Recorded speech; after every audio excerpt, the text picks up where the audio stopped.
worldwatch at 10:30 p.m. PST, July 19th. The Tropical Depression 2 has not become any better overnight. What can I say? I mean, this thing's very weak, around 25 knots.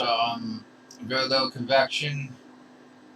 Moving northwest westward very slowly, about 3 miles per hour. Should be turning to the west in a couple of days. Strengthening the tropical storm by 24 hours, then peaking on 45 knots. But hey, if it stays south, some of the models like the HMON and the GEFS do show it becoming a hurricane. So it's possible that it could be significantly stronger than. There's a recon moving coming down, so we're gonna have a new data pretty soon, seeing how strong it is. But it's doubtful it's tropical storm yet. Um, Here's a track, and yeah, it's definitely to the south of the other one. It scrapes the coast of Louisiana late Wednesday, moves towards Texas. Um, this is actually more favorable if it does follow that than a more northerly track. And as you can see, the EPS definitely shows this. Some of them actually become a hurricane. Um, and we'll have to see. I mean, whether it becomes or not, it will depend on how fast the system gets together. Models have kind of backed off in the last 12 hours from earlier today. Here's the GFS at 24 hours,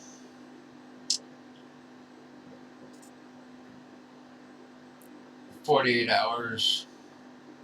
Definitely have quite a bit of isobars there, so that could actually be a pretty interesting system.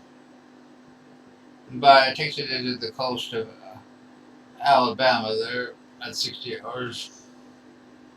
Uh, AIGF, GFS shows about the same. We had a bit of support for this thing moving more north. I mean, GM also agrees with it.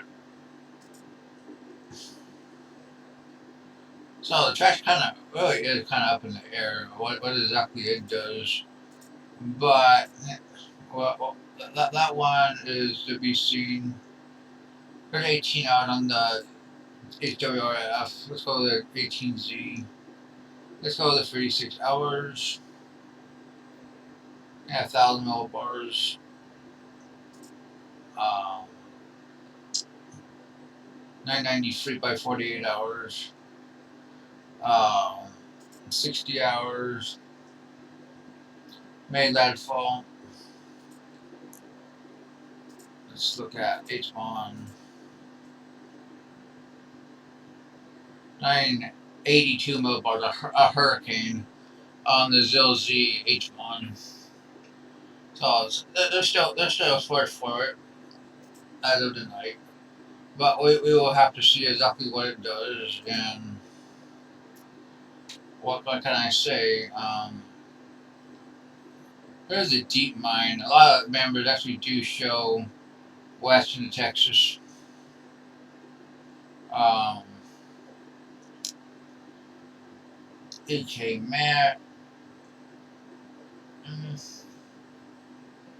Not exactly very strong, that's for sure. Let's take a look at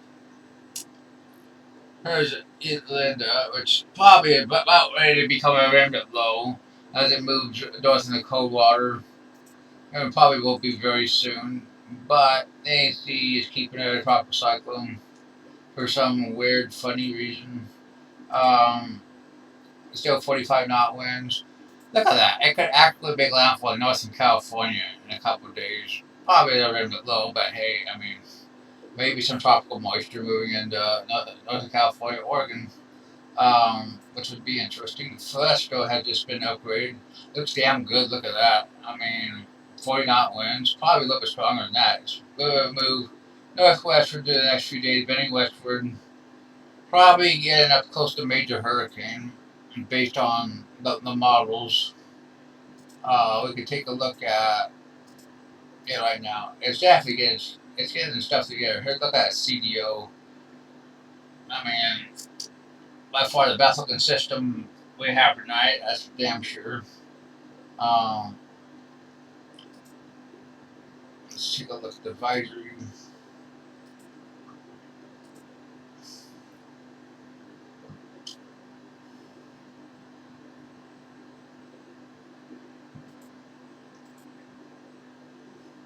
Yeah, they went 40 knots, but I'd go even 45 to 50 based on look through it.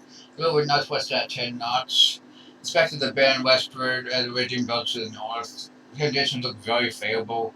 I think it to 95 knots by 60 hours. I wouldn't be surprised if it gets to 105 in my opinion before it starts weakening. Um, we also have a few other systems we're going to watch on the road. One, we got a form west south of Beth by midweek has 60% 7 days. Another one, we got a form southwest west Y had 20% 7 days. We'll have to see. Here's what's off the eastern Pacific, our two systems, our depression. That is your world watch.